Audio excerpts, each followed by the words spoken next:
अल्हम्दुलिल्लाहि रब्बिल आलमीन वस्सलातु वस्सलामु अला अशरफिल अंबियाइ वल मुरसलीन व अला आलिहि तय्यिबीन व अस्हाबिहि ताहिरीन अम्मा बअदु फ़अऊज़ु बिल्लाहि मिनश शैतानिर रजीम बिस्मिल्लाहिर रहमानिर रहीम या अय्युहल्लज़ीना आमनू अतीउल्लाह व अतीउर रसूल व उलिल अम्रि मिनकुम आमन्तु बिल्लाहि सदक़ल्लाहुल अज़ीम व बल्लगना रसूलुहुन नबियुल करीम रऊफ़ुर रहीम अलैहि अफ़दलुस सलाति व तस्लीम। अल्लाहुम्मा रब्बि इश्रह ली सदरी व यस्सिर ली अमरी वहलुल उक़दतम मिन लिसानी यफ़क़हू क़ौली। रसूल रहमत, मालिक जन्नत, शफ़ीए उम्मत, सरापा जूद व सखावत, बाइसे खैर व बरकत सल्लल्लाहु तआला अलैहि वालिहि वसल्लम इरशाद फरमाते हैं, बेशक क़यामत के दिन उसकी दहशतों और वहशतों से जल्द निजात पाने वाला वो शख्स होगा जिसने दुनिया में मुझ पर कसरत के साथ दुरूद पाक पढ़ा होगा। सुभान। आज निहायत ही मोहब्बत के साथ दिल लगाकर अपने रहमत वाले आका की बारगाह में दुरूद व सलाम का नजराना पेश करें। अल्लाहुम्मा सल्लि अला सय्यिदिना व शफ़ीइना व करीमिना व नबिय्यिना मौलाना मुहम्मदिन व अला आलिहि व सहबिहि व बारिक वसल्लम। हाज़रीन मोहतरम, आज हफ्तावारी इस महफ़िल में हमारे मज़हब के इमाम इमामुल अइम्मा कश्फुल उम्मा इमाम आज़म नुअमान बिन साबित अबू हनीफ़ा रज़ियल्लाहु ताला अन्हु का उर्स पाक मनाया जा रहा है। सज्जदना इमाम आज़म अबू हनीफ़ा रहमतुल्लाह ताला अलैह की जो विसाल की तारीख़ है वो 2 शाबान है। 2 शाबान 150 सिने हिजरी आपकी वफ़ात यानी विसाल की तारीख़ है, उर्स की तारीख़ है। इस मुनासबत से आज की महफ़िल हमारे प्यारे इमाम आज़म रहमतुल्लाह ताला अलैह के सारे सवाब के लिए, उनकी उर्स की तक़रीब के लिए मुनाक़िद है। अहकाम शरीयत में फ़िक़ही मसाइल में हम जिस इमाम की तक़लीद करते हैं यानी पैरवी करते हैं, वो इमाम जिनका नाम नुअमान बिन साबित है, जिनकी कुन्नियत अबू हनीफ़ा है और जिनका लक़ब इमाम आज़म रज़ियल्लाहु ताला अन्हु है। आज का जो उन्वान है वो है कि हम इमाम आज़म अबू हनीफ़ा रहमतुल्लाह अलैह की तक़लीद क्यों करते हैं।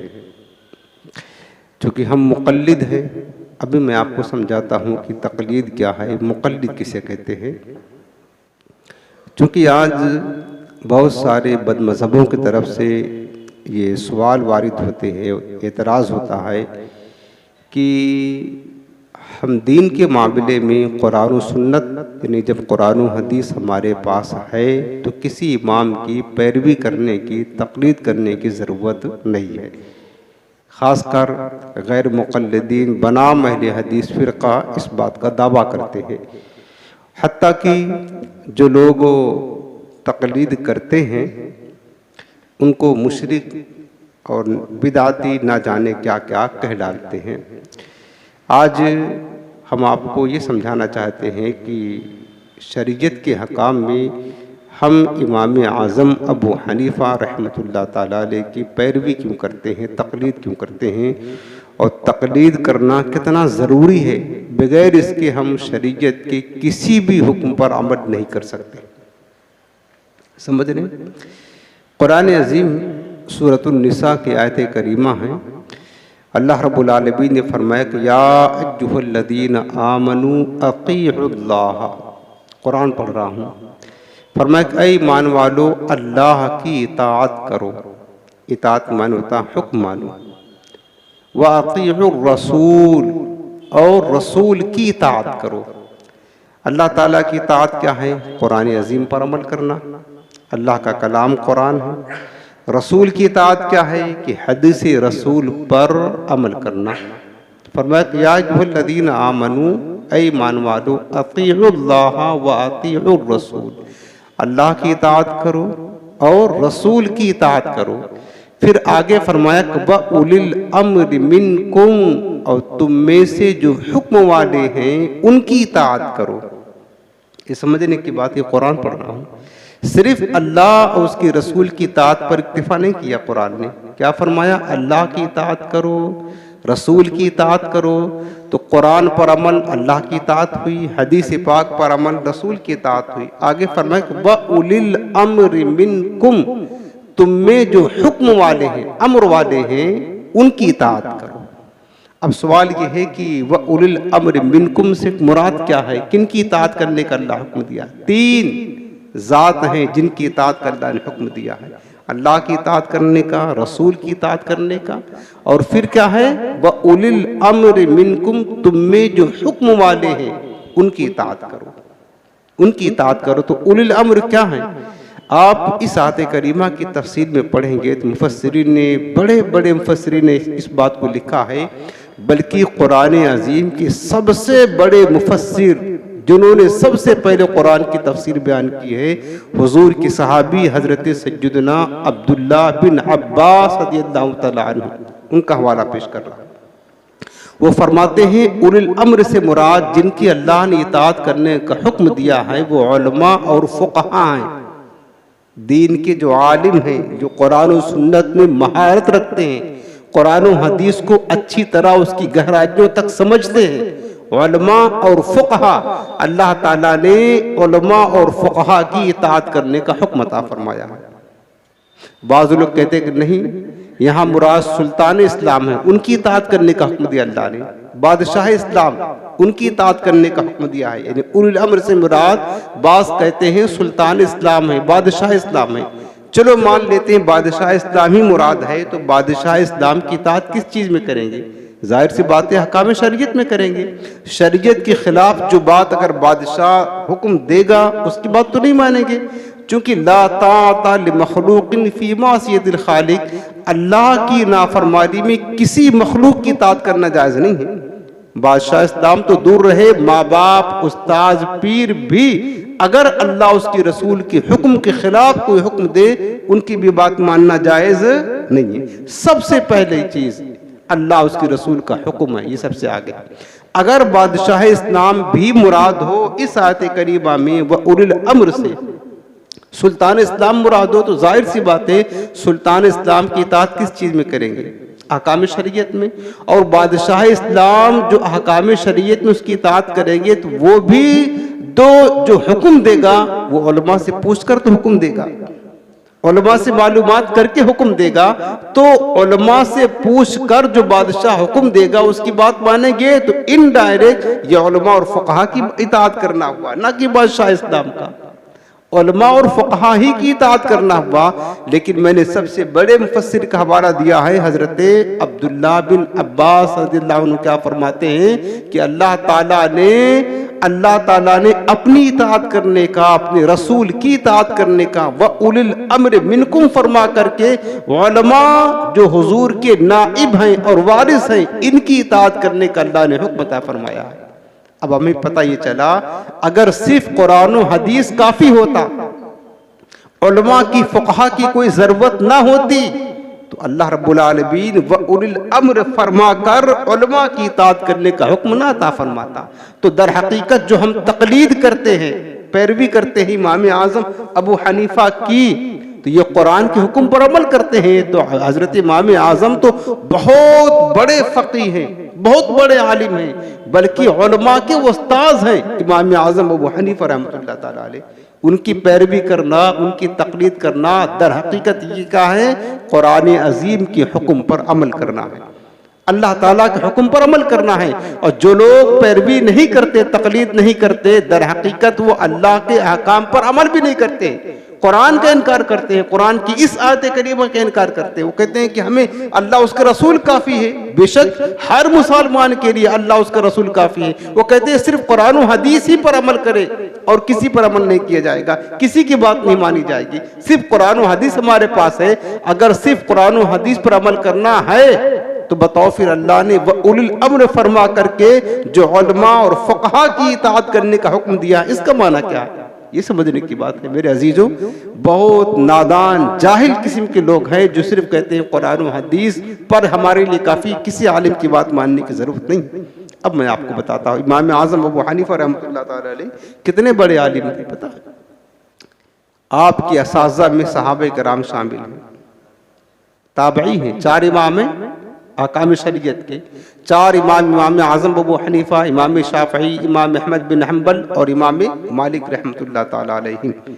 चारों अइम्मा में सबसे बड़ा मकाम जो इज्तिहाद में है वो इमाम आज़म अबू हनीफा रहमतुल्लाह ताला अलैह की। आज इनकी शान बयान करना मकसूद नहीं है, सिर्फ ये आपको समझाना चाहता हूँ कि इनकी तकलीद हम क्यों करते हैं और तकलीद किसे कहते हैं। क्योंकि ये आज हमने देखा है कि सुन्नी नौजवान बच्चों को ये बनाम अहले हदीस कहलाने वाले गुमराह करके लेकर के उनका अकीदा ख़राब कर रहे हैं। और कई लोग इस सैलाब में बह चुके हैं।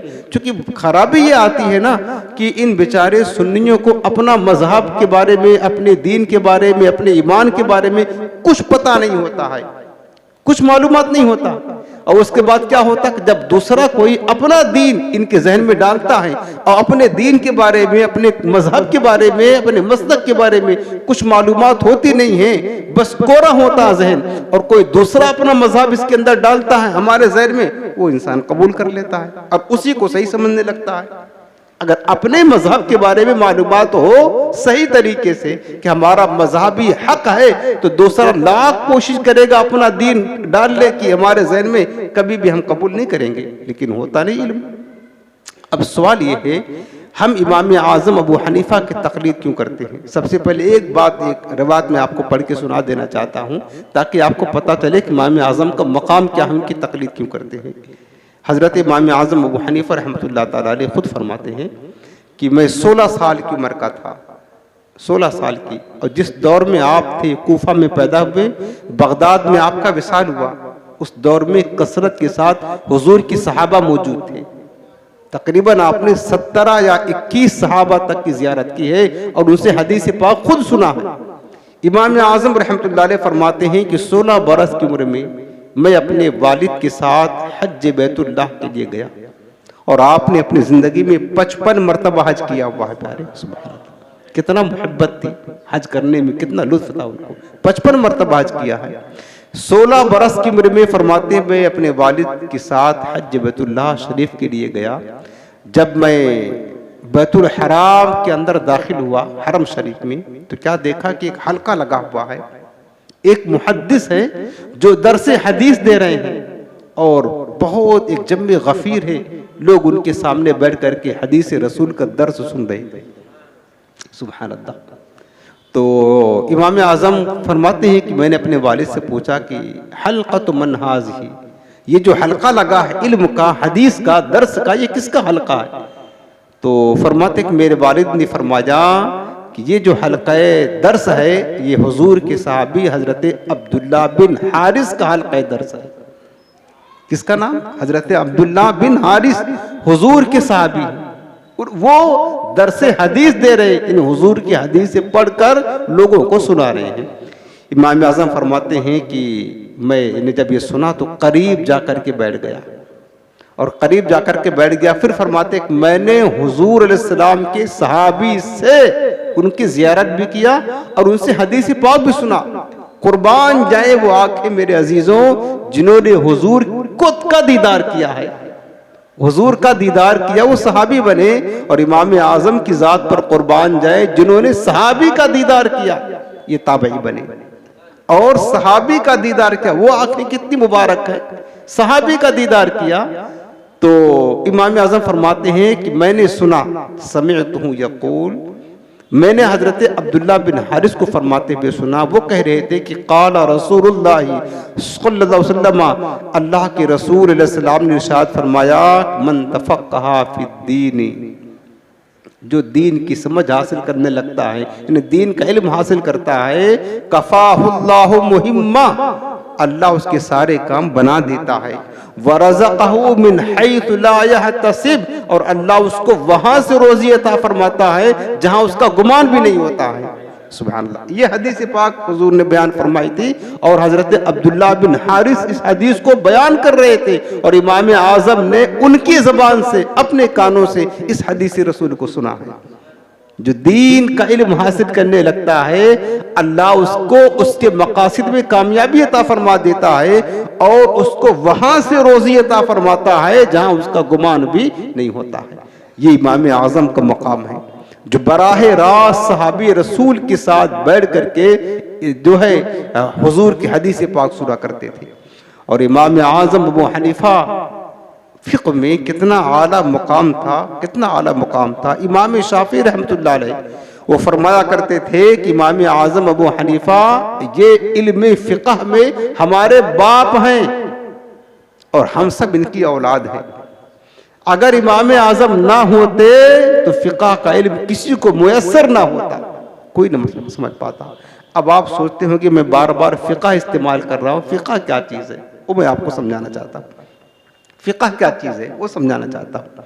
कुरान अज़ीम है, हदीस पाक, अल्लाह ने जो हुक्म दिया है ना कुरान में, और अल्लाह के रसूल अलैहिस्सलाम ने जो हदीस पाक में हुक्म दिया है, तो उनसे जो अहकाम निकलते हैं, क्या हलाल है, क्या हराम है, क्या जायज़ है, क्या नाजायज़ है, क्या मकरूह है, क्या नापसंदीदा है, क्या मुस्तहब है, क्या मुस्तहसन है, ये जो अहकाम शरीयत कुरान और सुन्नत से निकलते हैं उन्हीं को फ़िक़्ह कहा जाता है। फ़िक़्ह कहा जाता है उन्हीं अहकाम को फ़िक़्ह कहा जाता है।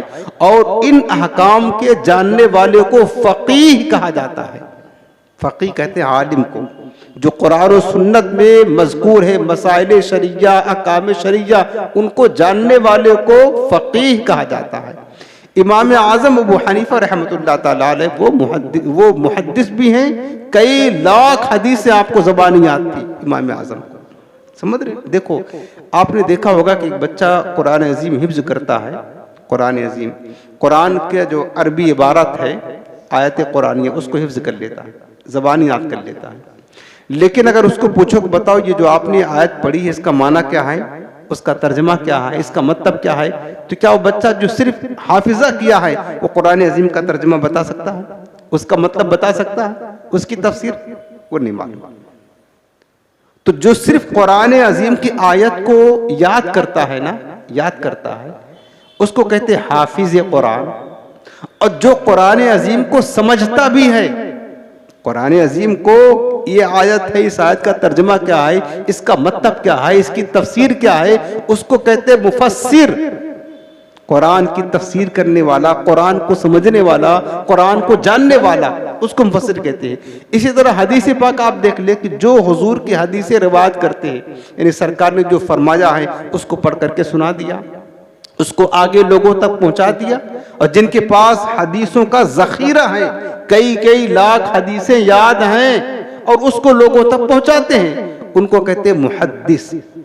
लेकिन जो लोग इन हदीसों की गहराई तक जाते हैं, इन हदीसों में क्या इल्म पोशीदा है, उनके अहकाम को समझते हैं, रुमूज़ व इशारात को समझते हैं, हदीसों में क्या चीज़ें ज़िक्र हैं, क्या मसाइल निकलते हैं, क्या हलाल क्या हराम निकलते हैं, जो इन गहराई को समझते हैं उनको कहते हैं फ़क़ीह और मुज्तहिद कहते हैं। समझ रहे हैं ना, उनको फ़क़ीह कहते हैं। जो कुरान और सुन्नत से जो मसाइल ये मतलब निकलते हैं उसको जानने वाले को फ़क़ीह कहते हैं। जो उसमें गहराई कर मतलब गहराई में डूब करके गौर व फिक्र करके कुरान और हदीस से मसाइल को निकालते हैं उनको कहते हैं मुज्तहिद, उनको मुज्तहिद। और इमाम आज़म अबू हनीफा रहमतुल्लाह ताला अलैह ने शरीयत के हकाम में कुरान और सुन्नत में गौर करके लाखों मसाइल निकाला, उससे लाखों मसाइल को निकाला। अब जो लोग ये कहते हैं ना कि हमें कुरान और हदीस काफ़ी है और हमें किसी आलिम से, किसी इमाम की तक़लीद करने की ज़रूरत तो नहीं है, उनको सिर्फ एक मसला पूछना चलो ठीक है, कुरान और हदीस काफ़ी हमारे लिए, किसी आलिम की तकलीद करने की ज़रूरत नहीं है। ये बताओ कि आप रोज़ेदार हो और रोज़ेदार हो करके आप हो गए बीमार, अब डॉक्टर ने कहा इंजेक्शन लगाना है, तो अब हालत रोज़ा में इंजेक्शन लगाने से रोज़ा टूटेगा या नहीं टूटेगा, ये मसला सिर्फ कुरान और हदीस निकाल करके बताओ। कोई बता सकता है? कोई बता सकता है? अच्छा, दूसरा मसला, हवाई जहाज में सफर कर रहे हैं, नमाज का वक्त आ गया, अब नमाज पढ़ना, नमाज तो माफ नहीं है, कहीं भी हो, हवाई जहाज में हो, कश्ती में हो, ट्रेन में हो, कहीं भी हो, अब नमाज पढ़ना है। अब वो हवाई जहाज में है, हवाई जहाज तो उतरेगा नहीं, अभी अपने वक्त पर उतरेगा। अब नमाज पढ़ना है, तो ये मसला कि जहाज के अंदर नमाज होगी या नहीं होगी, ये मसला सिर्फ कुरान और हदीस से निकाल करके बताएं। तो ये गैर मुक़ल्लिदीन कहाँ जाएंगे बताइए, कहाँ से निकालेंगे कुरान और हदीस से? अरे हजारों मसाइल हैं जिनका जिक्र सराहत के साथ, वजाहत के साथ कुरान और हदीस में नहीं मिलता है। ये कौन बताएगा? ये जो फकीह होता है, आलिम होता है, मुज्तहिद होता है, वो कुरान और हदीस में गौर व फिक्र करके वहां से फिर निकाल के फिर बताते तुम्हें कि हाँ ये जायज है, ये नाजायज है, ये कर सकते हैं, ये नहीं कर सकते। ये आम लोगों के बस की बात नहीं है। मैं आपको पूछता हूं मेरे अजीजों, एक आम आदमी है जो कुरान अजीम की आयत को सही तरीके से पढ़ नहीं सकता है, हदीस की इबारत को सही तरीके से पढ़ नहीं सकता है, अब उसको कोई मसला पेश आ गया, मसलन अपनी बीवी को उसने 3 तलाक दे दिया, तलाक होगी कि नहीं होगी, इद्दत का मसला क्या है, नमाज का मसाइल क्या है, रोजों के मसाइल क्या है, ज़कात का मसाइल क्या है, एक आदमी को बताओ कुरान और हदीस में कैसे वो निकालेगा कि ज़कात कितनी फर्ज है, कब देना है, किस टाइम देना है, किसको देना है, रोजा कब शुरू होता, कब खत्म होता। एक आम आदमी जिसको हदीस पढ़ना नहीं आता, वो कहता हम मुहद्दिस हैं। अरे किस चीज के मुहद्दिस हो, किस चीज के? क्या अगर कोई मसला तुम्हें पेश आ गया, मसला पेश आ गया, तो कुरान खोल कर, हदीस से खोल करके वहां से निकाल लोगे ये चीज हलाल है या हराम है? नहीं निकाल सकते ना। तो फिर एक आम आदमी को तकलीद के बगैर चारा क्या है? बगैर तकलीद के, किसी आलिम की पैरवी किए बगैर कोई चारा नहीं है। अब एक बात और बता दूं आपको, बार बार मैं तकलीद का लफ्ज बोल रहा हूं, आप सोचेंगे तकलीद क्या है, इसका मतलब समझ लीजिए। तकलीद कहते हैं कि किसी आलिम की बात को, किसी आलिम की बात को बगैर उससे दलील का मुतालबा किए हुए कबूल कर लेना, इसका नाम तकलीद है। समझ रहे हैं आप? किसी आलिम की बात बगैर उससे दलील का मुतालबा किए, दलील है उस बात पर, दलील का मुतालबा किए बगैर कबूल कर लेने का नाम क्या है?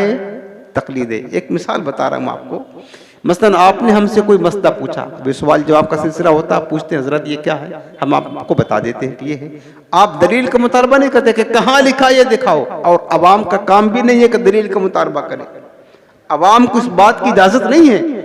अगर जिस आलिम पर एतमाद है उसको उससे मसला पूछे, तो अवाम को इस बात की इजाजत नहीं है कि उससे दलील पूछे कि बताओ कहाँ लिखा हुआ है। अगर आप दलील पूछेंगे, हम बता देंगे कुरान की फला आयत में लिखा हुआ है, फला हदीस पाक में लिखा हुआ है, तो क्या आप कुरान की आयत को देखकर समझ जाएंगे? हदीस पाक को देख करके समझ जाएंगे, उसका तर्जमा कर लेंगे, उसका मतलब पहुंच जाएंगे? नहीं पहुंच सकते हैं। तो आलिम से दलील का मुतालबा अवाम के लिए करने की इजाजत नहीं है। जिस आलिम के इल्म पर एतमाद है उसकी बात को बगैर दलील के कबूल कर लेने का नाम तकलीद है, यूं समझ लें।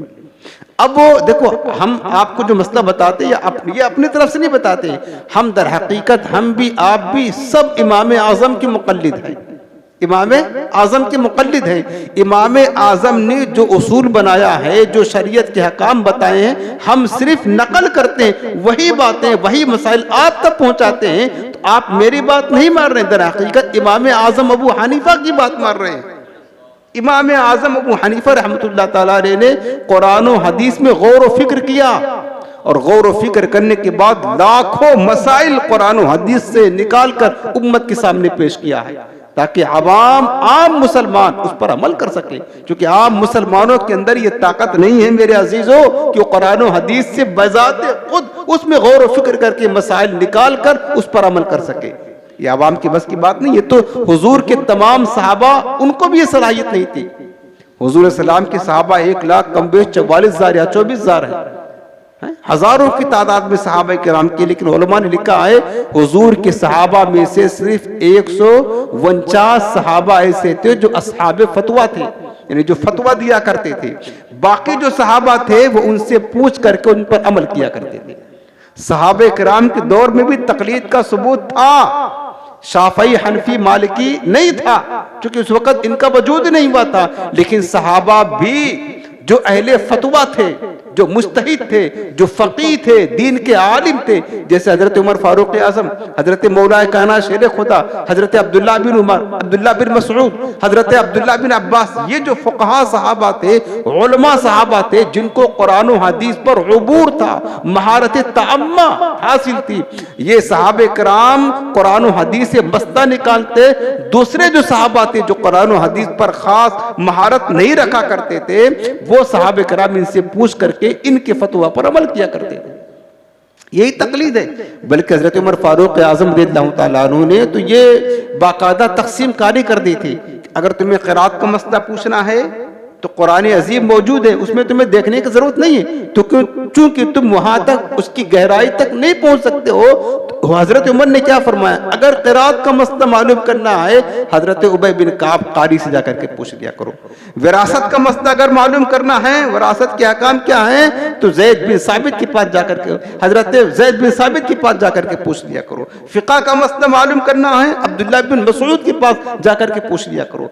इस तरह हजरत उमर ने ये तकसीम कारी की थी। तो सहाबा इकराम ने उस वक्त ये नहीं कहा उमर आपने ये क्या कर दिया, जब हमारे पास कुरान और हदीस मौजूद है, आप हमें कुरान और हदीस की तरफ बताएं कि जाकर अगर ये मसला पूछना है तो कुरान में जाकर के देख लिया करो, हदीस पाक देख लिया करो। आप हमें सहाबा के पास क्यों भेज रहे हैं? किसी सहाबी ने उस वक्त इनकार नहीं किया।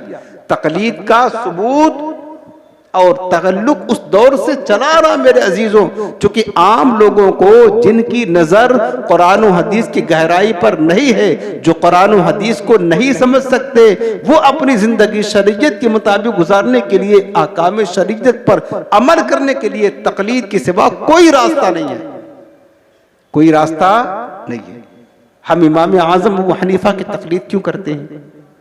इसलिए करते हैं, ये सुन लें, क्यों करते इमाम आजम की तकलीद कि हालांकि 4 मसलक है ना, हनफी, शाफई, मालिकी और हम्बली, इन चारों इमामों में से जिसकी चाहें आप तकलीद कर सकते हैं। लेकिन ये बात याद रखना है, ऐसा नहीं हो सकता है कि किसी मसला में इस इमाम की तकलीद करे, किसी में उस इमाम की, किसी में उस इमाम की, फिर ये अहकाम शरीयत पर अमल नहीं होगा, ये तबीयत पर अमल होगा। एक मिसाल आपको बता रहा हूँ, जैसे कि इमाम आजम रहमतुल्लाह अलैह की मजहब में खून निकलने से वजू टूट जाता है, खून निकलने से वजू टूट जाता है, और इमाम शाफई की मजहब में खून निकलने से वजू नहीं टूटता है।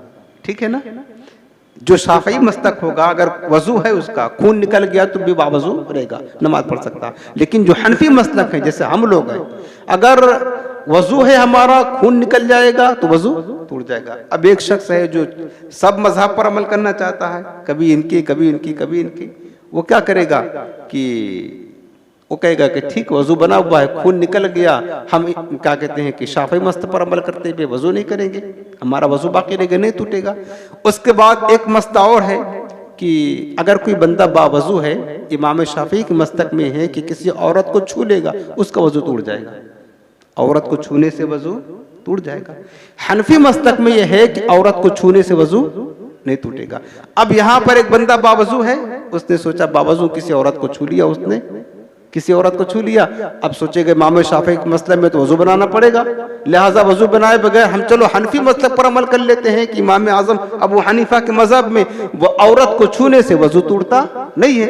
तो कभी यहाँ अमल किया, कभी यहाँ, तो ये शरीयत पर अमल नहीं हुआ, ये उसकी तबीयत पर अमल हुआ।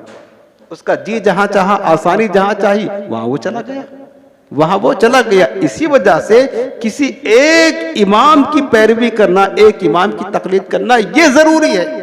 और एक बात और बता दूं, और ये भी सहाबे कराम के दरमियान था। सहाबे कराम, बुखारी शरीफ की हदीस पाक है कि हजरत अब्दुल्ला बिन अब्बास रज़ियल्लाहु अन्हु हुजूर के सहाबी हैं, वो मक्का के मुफ्ती थे। तो कुछ लोगों ने आपसे मसला पूछा कि हुजूर ये बताएं कि एक औरत है जो हज करने आई और उसने हज किया, तो हज का एक रुकन है, एक फर्ज है, तवाफ़ ज़ियारत, वो तो उसने कर लिया, लेकिन एक और वाजिब है तवाफ़ रुखसत, जिसको तवाफ़ विदा कहते हैं, यानी जाने से पहले पहले वो तवाफ़ करके जाए। हाजी जो हज करने गया है अपने वतन लौटने से पहले पहले तवाफ़ विदा करे, तवाफ़ रुखसत करे। तो अब लोगों ने हज़रत इब्न अब्बास से पूछा कि ये बताइए कि एक औरत है जिसने तवाफ़ ज़ियारत तो कर लिया है, लेकिन तवाफ़ रुखसत बाकी था, उसको हैज़ आ गया, नापाक हो गई। अब हालत नापाकी में तो हरम शरीफ जा नहीं सकती, तवाफ़ कैसे करेगी, गुनाहगार होगी। अब वो क्या करे, क्या वो बगैर तवाफ़ रुखसत किए चली जाए, उस पर कोई दम आएगा या नहीं? हजरत इब्न अब्बास ने फरमाया, फतवा दिया, आप मुफ्ती मक्का थे, फतवा दिया कि उस औरत पर तवाफ़ रुखसत वाजिब नहीं है, बगैर तवाफ़ किए तनफिर वो जा सकते अपने घर। उन्होंने मसला बता दिया। तो जिन लोगों ने मसला पूछा था ना, वो अहले मदीना थे, मदीना के रहने वाले थे। उन्होंने क्या जवाब दिया, बुखारी शरीफ की हदीस पाक, उन्होंने कहा कि इब्न अब्बास ला नअखुज़ु बिक़ौलिका व नदअु क़ौल ज़ैद बिन साबित, हम ज़ैद बिन साबित की बात को छोड़कर आपकी बात नहीं मानेंगे, आपके फतवा पर अमल नहीं करेंगे, बल्कि हम ज़ैद बिन साबित से इस बारे में पूछेंगे वो क्या कहते हैं, हम उनकी बात मानेंगे। तो वो गए, उन्होंने ज़ैद बिन साबित से पूछा ये मसला, तो उन्होंने कहा कि तवाफ़ विदा रुखसत, मतलब तवाफ़ रुखसत ये उसको करना होगा, उसको करना होगा, वरना दम लाजिम आएगा। तो अहले मदीना हजरत ज़ैद बिन साबित की तकलीद करते थे, अहले मक्का हजरत इब्न अब्बास की तकलीद किया करते थे। तो ये दौर सहाबा से चला आ रहा मेरे अजीजों, किसी एक शख्स से मुअज्जन की तकलीद करना। लोग ये भी कहते हैं कि हम सिर्फ एक इमाम की क्यों पैरवी करें, जब चारों इमाम बरहक हैं तो हम चारों की पैरवी करेंगे। मैंने आपको बताया ना कि चारों की पैरवी करने में फिर शरीयत की पैरवी नहीं होगी, वो तुम्हारी तबीयत की पैरवी होगी। इंसान को जहां आसानी लगेगी वहां चला जाएगा, और ये हो नहीं सकता है। इसलिए अच्छा दीन पर अमल करना ये हमारे लिए एक आजमाइश रखा अल्लाह ताला ने, आजमाइश है कि तुम्हारा जी चाहे ना जी चाहे, लेकिन शरीयत ने हुक्म दे दिया तो तुम्हें करना है। बस शरीयत ने हुक्म दे दिया तो अपनी तबीयत को शरीयत के सांचे में ढालने का अल्लाह ने हुक्म दिया हुआ। तो इमाम आजम अबू हनीफा की तकलीद क्यों करते हैं हम? इसलिए करते हैं इमाम आजम रहमतुल्लाह अलैह की तकलीद कि इमाम आजम ने, और चारों इमामों में सबसे बड़े फकीह हैं, और इमाम आजम ने कुरान और हदीस में गौर व फिक्र करके, अच्छा ये भी पहले याद रख ले कि तकलीद किन मसाइल में की जाती है। देखिए कुरान अजीम में जो अहकाम है वो तीन तरह के हैं। एक तो अकायद है, कुरान और सुन्नत में अकायद, अकायद में किसी की तकलीद नहीं होती है, अकायद में किसी इमाम की तकलीद नहीं की जाती। दूसरा है वो अहकाम जो कुरान और हदीस में है, जो सराहत के साथ बयान है, वजाहत के साथ, कोई इजमाल नहीं है, वजाहत के साथ बयान है। जैसे मिसाल के तौर पर नमाज का फर्ज होना, ज़कात का फर्ज होना, रोज़ा का फर्ज होना, हज का फर्ज होना, ये वो मसाइल हैं जो वजाहत के साथ कुरान और हदीस में बयान है। तो जो मसाइल कुरान और हदीस में वजाहत के साथ बयान है, उनमें भी, उन मसाइल और अहकाम में भी किसी की तकलीद नहीं की जाती। अब तकलीद किन मसाइल में की जाती है? कुरान और हदीस में वो मसाइल जिनका वजाहत के साथ यानी सराहत के साथ जिक्र नहीं है, अगर वो मसला पेश आ गया तो फिर उन मसाइल में फिर आइम्मा की तकलीद करना वाजिब है। समझ रहे हैं ना? जैसे मैंने अभी आपको मिसाल दी। और इस दौर में, ये दौर तरक्की का दौर है, नया नया नई नई चीजें इजाद हो रही। इस दौर में बहुत सारी चीजें इजाद हो गई हैं जिनका जिक्र सराहत के साथ कुरान और हदीस में नहीं है। इसकी मिसाल आपके सामने, ये मैं मैक से खिताब कर रहा हूँ। अब वो मैक से बयान करना जायज़ है कि नहीं जायज़ है? कहाँ लिखा कुरान और हदीस में? हवाई जहाज में सफर करके हज करने के लिए जाना जायज़ है कि नहीं जायज़ है? कहाँ लिखा? ट्रेन पर नमाज पढ़ना जायज़ है कि नहीं जायज़ है? कुरान और हदीस में क्या वजाहत के साथ लिखा है? नहीं लिखा। सराहत के साथ मौजूद कुरान और हदीस में सब कुछ है, लेकिन सराहत के साथ जिक्र नहीं है। इस दौर में बहुत सारी चीजें, मस्जिद में पंखा लगाना, एसी लगाना जायज़ है कि नहीं जायज़ है? इसका जिक्र कुरान और हदीस में सराहत के साथ मौजूद नहीं है। तो जिन मसाइल का जिक्र कुरान और हदीस में सराहत के साथ मौजूद नहीं है, वो मसाइल, उन मसाइल में हम आइम्मा मुज्तहिदीन की तकलीद करते हैं कि उन्होंने अपनी खुदादाद ताकत और इल्म से कुरान और हदीस में गौर व फिक्र करके उन मसाइल को निकाल करके उम्मत के सामने पेश किया है। तो उम्मत के सामने पेश किया ताकि उम्मत उस पर आसानी के साथ अमल कर सके। और ये भी याद याद रख लेना मेरे अजीजों, इमाम आजम हो या इमाम शाफई या चारों इमाम में से किसी इमाम की तकलीद करना दर हकीकत ये कुरान और हदीस की पैरवी करना है, क्योंकि इन इमामों ने जो भी हुक्म दिया है ये कुरान और हदीस की रोशनी में दिया हुआ है, अपने घर से नहीं दिया। याद रखना, अपने घर से इन्होंने कोई हुक्म नहीं दिया। जो भी इन्होंने अहकाम निकाले हैं उम्मत के सामने पेश किया है और उम्मत आसानी के साथ अमल कर रही है, वो कुरान और हदीस में गौर व फिक्र करके वहां से सारे मसाइल को, हलाल और हराम के मसाइल को निकाल करके दिया हुआ है। तो इनकी पैरवी करना दर हकीकत ये इनडायरेक्ट बिल वास्ता कुरान अजीम ही की पैरवी करना है। अब मिसाल आपको बता रहा हूं, आपने हमसे कोई मसला पूछा, नमाज का, ज़कात का मसला, आपने इद्दत का मसला पूछा। एक औरत इंतकाल कर जाए, एक औरत है उसका शौहर इंतकाल कर गया, आपने पूछा हजरत इद्दत कितना गुजारना, तो मैं कहूँगा 4 महीना 10 दिन गुजारना है चांद की तारीख के एतबार से। आपने जाकर के बता दिया, उसने गुजारना शुरू किया। तो आपने देखो मसला आपने हमसे पूछा, जवाब हमने दिया, जवाब हमने दिया तो आप हमारी पैरवी कर, हमारी बात मानने वाले हो गए ना। लेकिन दर हकीकत जो आप इस हुक्म पर अमल कर रहे हैं कि 4 महीना 10 दिन बेवा को इद्दत गुजारनी है, तो ये हमारा हुक्म है, हमारे जरिया से कुरान के हुक्म पर अमल कर रही है, क्योंकि ये हुक्म कुरान में लिखा हुआ है। तो इसी तरीके से मेरे अजीजों, इन जो मुज्तहिदीन हैं, अइम्मा हैं, फुक़हा हैं, उलमा हैं, इनकी पैरवी करना दर हकीकत किसकी पैरवी करना है? कुरान और हदीस की पैरवी करना है, क्योंकि इन्होंने जो अहकाम निकाले हैं, इन्होंने जो अहकाम निकाले हैं वो कहाँ से निकाले हैं? वो कुरान और हदीस ही से निकाले।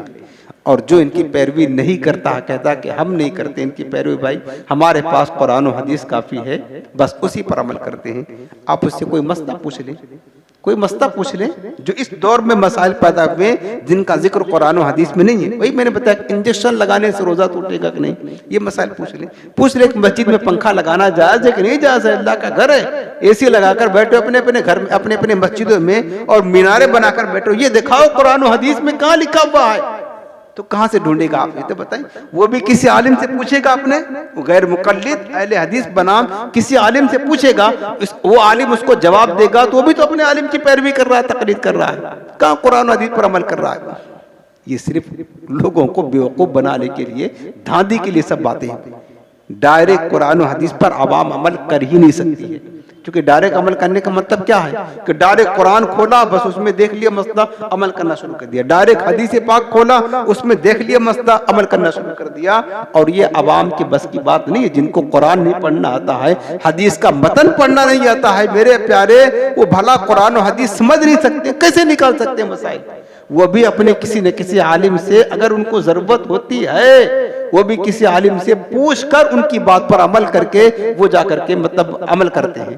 तो वो भी अपने आलिम की तकलीद करते हैं, सिर्फ धोखा देने के लिए, उम्मत को गुमराह करने के लिए कहते हैं बस हमारे पास कुरान और हदीस काफी है, हम किसी की बात नहीं मानते। हालांकि वही गैर मुक़ल्लिदीन बनाम अहले हदीस के उलमा जिनके पास फतावा की बहुत सारी किताबें मौजूद हैं उनके लाइब्रेरी में, वो अहकाम, वो फतावा उन्हीं से देख देख करके लोगों को बताते हैं। जब कुरान और हदीस काफी है, मौजूद है, तो फतावा की जरूरत क्या है? फतावा की जरूरत क्या है? ये सिर्फ उम्मत को धोखा देने के लिए, बस अपना मजहब फैलाने के लिए, अपने मजहब में लोगों को, सुन्नी मुसलमानों को लाने के लिए धांधली की जा रही है। फितनों का दौर है, फितनों का दौर है। मेरे अजीजों, अब मैं आपको एक अहम बात बता रहा हूँ। तो तकलीद किए बगैर अवाम जो मुसलमान हैं, जो उलमा नहीं है, फुक़हा नहीं है, उनके बगैर कोई चारा नहीं है। और याद रखना, जो 4 मसलक इमाम शाफी, अहमद बिन हम्बल का और इमाम आज़म का और इमाम मालिक का, उलमा ने इन पर, इन चारों मतलब जो मसाइल हैं और ये 4 इमाम हैं, इनमें से किसी की तकलीद आप कर सकते हैं, लेकिन आप जिसकी तकलीद करेंगे वो मुअज्जन हो गया। अब दूसरे की तकलीद नहीं कर सकते उसको छोड़कर। और ये चारों बरहक हैं, याद रखना। और उम्मत का इजमा हो गया इस पर, कभी इनके अलावा किसी कोई और मुज्तहिद की तकलीद नहीं की जाएगी। इन्हीं में से या तो कोई बंदा शाफी हो तो शाफी रहेगा, हनफी हो तो हनफी रहेगा, मालिकी हो तो मालिकी, और हम्बली हो तो हम्बली रहेगा। हम हनफी हैं। और ज्यादातर लोग ज़्यादातर लोग इमाम आज़म के मुक़ल्लिद हैं, बल्कि आप तमाम जो मुहद्दिसीन हैं ना, इमाम बुखारी जिसके लोग बड़े शान शौकत के साथ हवाला पेश करते हैं, बुखारी में है, मुस्लिम में है इमाम बुखारी, बल्कि जितने मुफस्सिरीन गुजरे हैं, मुहद्दिसीन गुजरे हैं, उलमा गुजरे हैं, फ़ुक़हा गुजरे हैं, सब किसी न किसी इमाम के मुक़ल्लिद ज़रूर थे। इमाम बुखारी इमाम शाफ़ई के मुक़ल्लिद थे, इमाम शाफ़ई के। मेरे गौसे पाक सरकार कितने बड़े वली हैं यार, कितने बड़े वली हैं। सरकार बगदाद हुजूर गौसे पाक इतने बड़े वली होकर के इमाम आज़म इमाम अहमद बिन हम्बल की पैरवी करते थे फ़िक़्ह के अहकाम में। हम्बली मज़हब थे आप, हम्बली मज़हब थे। कोई भी गरीब नवाज सरकार हनफी मज़हब थे। ख्वाजा निज़ामुद्दीन औलिया तमाम औलिया कराम को देखे हनफी मज़हब थे। बड़े बड़े औलिया उलमा फ़ुक़हा सब के सब किसी इन चारों में से किसी न किसी इमाम की पैरवी जरूर किया करते थे, किसी इमाम के मुक़ल्लिद थे। कभी किसी ने तक़लीद का इनकार नहीं किया मेरे प्यारे, कभी किसी ने तक़लीद। इस दौर का नया फितना है कि हम मुक़ल्लिद नहीं गैर मुक़ल्लिद हैं। कैसे गैर मुक़ल्लिद हैं? हम बराह रास्त कुरान और हदीस पर अमल करते हैं। अच्छा, तो मसला कोई आपको मालूम करना होता है नमाज का तो कुरान खोल कर देखते हैं। इतनी आपके अंदर ताकत है। जिसको पेशाब करने की इस्तिंजा करने की शरीयत के मुताबिक तमीज रहा, वो क्या कुरान और हदीस खोल कर देखेगा? बस खाली तुम्हें इतना आता है कि टांगे चौड़ी करके नमाज पढ़ लो, बस इसके अलावा कुछ नहीं आता है, बस कुछ नहीं आता। हाँ सही बता रहा हूँ, वरना आप पूछ लो, मैं आपको बता रहा हूँ। जो कहते हैं हदीस पर अमल करते, पूछो इंजेक्शन लगाने से रोजा टूटेगा नहीं, एसी लगाना मस्जिद में जायज़ नहीं, ये बताओ हमको। कुरान और हदीस के अलावा कोई बात नहीं करना, वहां से हमको दिखाओ। दिन में तारे नकर आ जाएंगे उनके धोखा देने के लिए। पूछ कर देखो मेरे अजीज, सुन्नियों को ये परेशानी है, ये बेचारे सिर्फ दूसरों की सुन लेते खुद। अगर ऐसा कभी मसला पेश आए ना, आप डायरेक्ट सवाल करें, आप बताएं जो आप नमाज पढ़ते हो ना, नमाज तो रोज पढ़ते हो ना, टांगे चौड़ी करने वाली हदीस पाक दिखाओ पहली तो, उसके बाद रफ़ा यदैन करने वाली हदीस दिखाओ, उसके बाद सीने पर हाथ रखने वाली हदीस दिखाओ। तो अहले हदीस हो, हदीसों पर अमल है, ये सब हदीस हमको दिखाओ। बात तुम समझो ना समझो, लेकिन मांग तो लो आप। उसकी ज़बान यूँ बंद हो जाएगी, तुम्हें कभी गुमराह करने की कोशिश नहीं करेगा। आपको समझा रहा हूँ, सिखा रहा हूँ। इस तरह हमारे मुसलमानों को, सुन्नियों को लोग गुमराह करते हैं। आप पूछो तो सही, सवाल करो। इस दौर में जो मसाइल है ना, मसाइल जिनका जिक्र सराहत के साथ कुरान और हदीस में नहीं है, उनके बारे में पूछो कि भाई हदीस पाक में ये कौन सी हदीस में लिखा हुआ है, तो बताओ जरा। ट्रेन पर सफर करके वहाँ नमाज पढ़ना जायज़ है, ये किस हदीस पाक में लिखा, जरा ये तो बताओ, ये तो बताओ। तो क्या बताएगा वो खामोश हो जाएगा। तो आपका हक होना, सच होना ये साबित हो जाएगा। तो तकलीद के बगैर अवाम को क्या चाह रहा है आप बताएं। और हमने आपको बताया, इमाम आज़म हो या इमाम शाफी, कोई भी इमाम हो, तमाम अइम्मा ने कुरान और हदीस में दिनों रात गौर और फिक्र किया हुआ है। ऐसे नहीं, गौर और फिक्र किया। जो मसाइल वजाहत के साथ, सराहत के साथ कुरान और हदीस में नहीं है, बाद में पेश आए हैं, उनका हुक्म क्या है, तो वो कुरान और हदीस में गौर करके फिर उनका हुक्म निकाल करके उम्मत के सामने पेश किया। ये तो उनका एहसान है जो हम शरीयत के अहकाम पर आसानी के साथ अमल कर ले रहे हैं। प्यारे, अगर वो ना निकालते तो हमारे अंदर क्या ताकत थी बताएं कि हम कुरान और हदीस से अहकाम निकाल लेते? क्या ताकत है? और आज भी लोग कहते इमाम आज़म के बारे में इतने बड़े मुहद्दिस थे, और मैंने लिखा है 5-5 लाख हदीसें उनको याद थी ज़बानी। प्यारे, इमाम आज़म की शान तो ये थी, बराह रास्त सहाबा से उन्होंने फैज़ किया, हदीस पाक सुना है। आपके असातिज़ा में सहाबा और ताबईन थे। इमाम बुखारी जो है ना, ये आपके शागिर्द के शागिर्द हैं, इमाम आज़म के शागिर्द में आते हैं। इमाम बुखारी, इमाम मुस्लिम, इमाम तिरमिज़ी जो मुहद्दिसीन हैं, जिनका हवाला ये अहले हदीस पेश करते हैं, इमाम आज़म के शागिर्दों में से हैं। ये शागिर्दों के शागिर्द हैं, और ये खुद मुक़ल्लिद थे किसी न किसी इमाम की। अब ये भी है कि इमाम आज़म जो है ना, वो क्या कहते हैं कि अपने अकल से मसला निकालते हैं, हदीस पाक पर नहीं। आखिरी बात बता करके बयान ख़त्म करता हूँ मैं। इमाम आज़म रहमतुल्लाह अलैह के दौर में भी आप बहुत बड़े इमाम थे, बहुत बड़े आलिम थे। ये बड़े बड़े मसाइल का यूँ चुटकियों में हल फरमा दिया करते थे, चुटकियों में। इतने बड़े इमाम थे, इतने बड़े। और इमाम आज़म रहमतुल्लाह ताला अलैह, जब जिसका मकाम बुलंद होता ना, उसके हासिदीन भी बहुत पैदा हो जाते हैं, हसद करने वाले पैदा हो जाते हैं। आपके दर में भी ऐसे थे। कुछ लोगों ने मशहूर कर दिया कि अबू हनीफा तो अपने क़यास से मसला बताता, अपनी अकल से, हदीस के रसूल को छोड़ करके बताता, हालांकि गलत है। तो इमाम आज़म रहमतुल्लाह ताला अलैह मदीने मुनव्वरा गए। सुना, बड़ी अहम बात है, आखिरी बात, मदीने मुनव्वरा गए तो मदीने मुनव्वरा में हज़रत इमाम जाफ़र सादिक रज़ियल्लाहु अन्हु वहाँ रहते थे। इमाम जाफ़र सादिक कौन है? इमाम ज़ैनुल आबिदीन के पोते हैं, इमाम हुसैन के परपोते हैं, इमाम जाफ़र सादिक रज़ियल्लाहु अन्हु। इमाम जाफ़र सादिक इमाम आज़म के उस्ताद हैं, समझ रहे ना। तो इमाम आज़म अब रहमतुल्लाह ताला अलैह हज़रत इमाम जाफ़र सादिक की खिदमत में गए, सलाम किया तो इमाम जाफ़र सादिक ने फरमाया कि तुम ही हो अबू हनीफ़ा, इमाम अबू हनीफ़ा जो कूफा के रहने वाले हो? तो कहा जी हाँ। तो कहा तुम ही हो जो फतवा देते हो? इमाम जाफ़र सादिक पूछ रहे हैं। इमाम आज़म फरमाते कि जी हुजूर मैं ही फतवा देता हूँ। तो इमाम जाफ़र सादिक ने पूछा कि बताओ, मैंने सुना है कि तुम हमारे जद्द करीम हमारे प्यारे आका अलैहिस्सलाम की हदीस के खिलाफ फतवा देते हो अपनी अक्ल और क़यास से। ये आपने इमाम जाफ़र सादिक ने पूछा इमाम आज़म से, हमने सुना है कि तुम हमारे जद्द करीम के हदीस के खिलाफ सिर्फ अपनी अक्ल से फतवा देते हो, अपनी अक्ल से फतवा देते हो। इमाम आज़म ने फरमाया हुजूर अगर आप थोड़ी देर बैठे और मेरे चंद सवालों का जवाब दे दें तो ये मसला खुद वाज़े हो जाएगा, सच क्या है गलत क्या है, मैं फतवा कैसा देता। कहा ठीक है।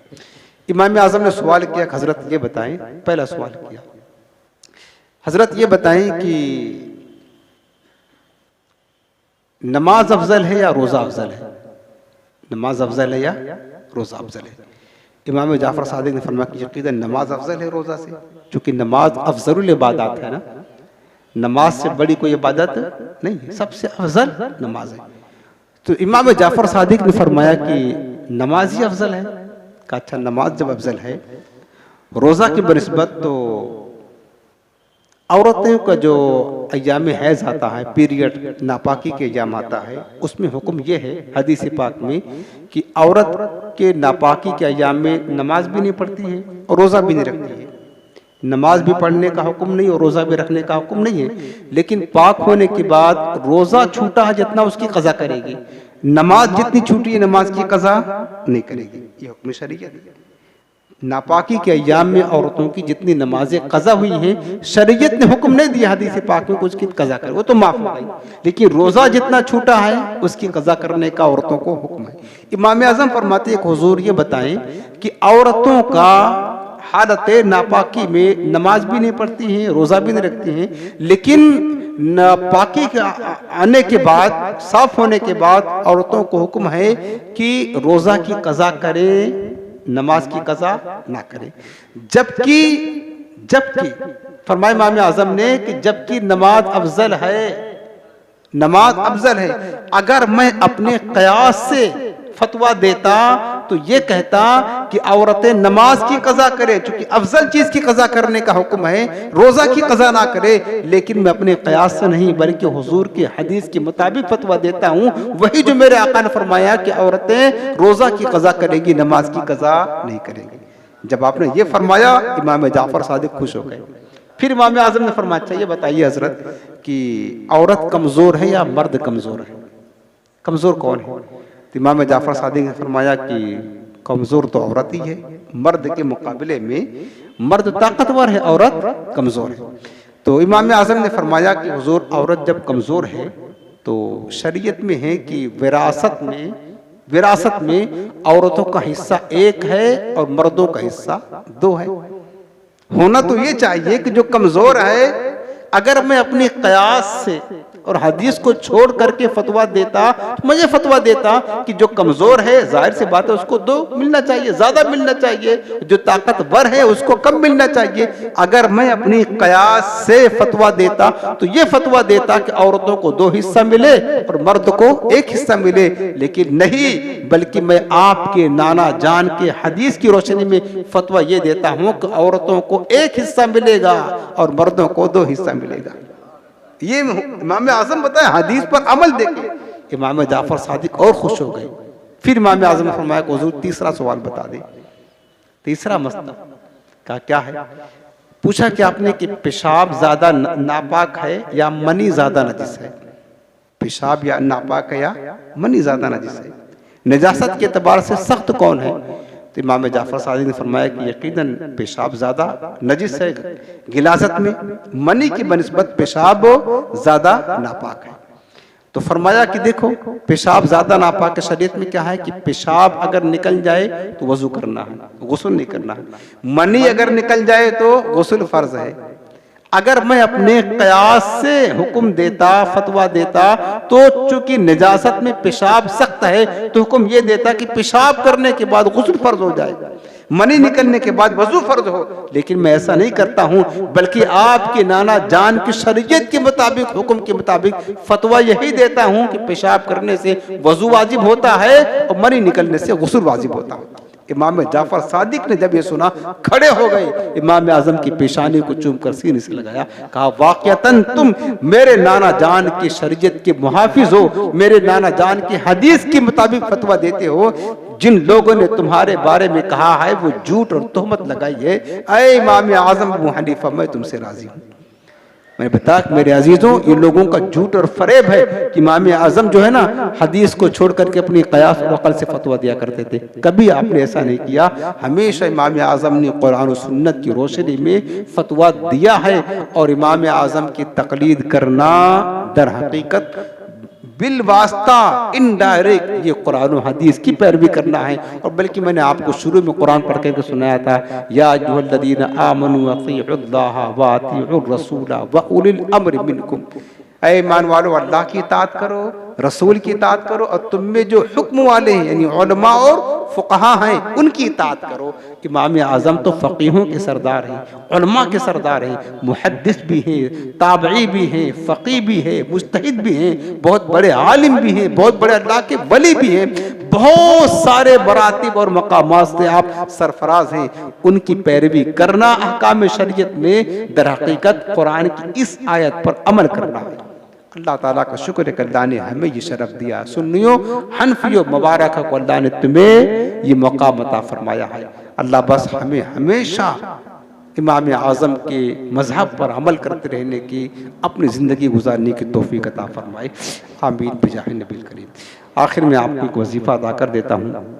ये वजीफ़ा समझ लें कि शाबान मुअज़्ज़म का महीना चल रहा है, शाबान का खुसूसी अमल है, बहुत आसान भी है। हर मुराद पूरी होने का अमल है। हर मुराद से मुराद आप चाहते हैं कि मसलन आप हज करना चाहते हैं, अल्लाह ताला हमें हाजी बना दे, आप ये मुराद दे करके पढ़ें वजीफ़ा। आप चाहते हैं सरकार के मदीने का दीदार नसीब हो जाए, ये मुराद दिल में रख करके वजीफ़ा पढ़ें। आप चाहते हैं नौकरी अच्छी मिल जाए, आप चाहते हैं कि कारोबार में वसाअत हो जाए, रोज़ी में बरकत हो जाए, इम्तिहान में कामयाबी मिल जाए, घर की परेशानियां दूर हो जाए, जो मुराद चाहें आप वो दिल में रखें, ये वजीफ़ा पढ़ें। अल्लाह ने चाहा तो अल्लाह के कलाम की बरकत से पूरा करने वाला तो रब ही है प्यारे। हमारा काम कोशिश करना है, पढ़ना है, अमल करना है, बाकी देने वाली ज़ात तो मेरे रब की है। इखलास होगा, नीयत अच्छी होगी, अल्लाह की ज़ात पर यकीन होगा, रब्बुल आलमीन ज़रूर अता करेगा। हर मुराद पूरा होने का ये अमल है कि 33 मरतबा सूरे कौसर, इन्ना आतैना कल कौसर, किसी भी टाइम पढ़ सकते हैं। अव्वल आखिर 11 बार दुरूद शरीफ पढ़ें और 33 मरतबा इन्ना आतैना कल कौसर आप सबको याद होगा। जब पढ़ें आप तो अपने जहन में वो मुराद हाजिर रखें कि अल्लाह ये मुराद हमारे लिए मसलन मदीने मुनव्वरा जाना, हमको हज करना है, ये मुराद रखें, इम्तिहान में कामयाब होना है, जो बच्ची मिल जाए, जो मुराद आप जायज़ मुराद अपने दिल में रख करके और 33 मरतबा इसको आप पढ़ें। इंशाअल्लाह ताला हर दिन शाबान में किसी भी दिन किसी भी टाइम ये अमल आप कर लेंगे, अल्लाह ने चाहा तो आपकी जायज़ मुरादें रब की रहमत से पूरी हो जाएंगी। अल्लाह पाक हम सबको अमल की तौफीक अता फरमाए।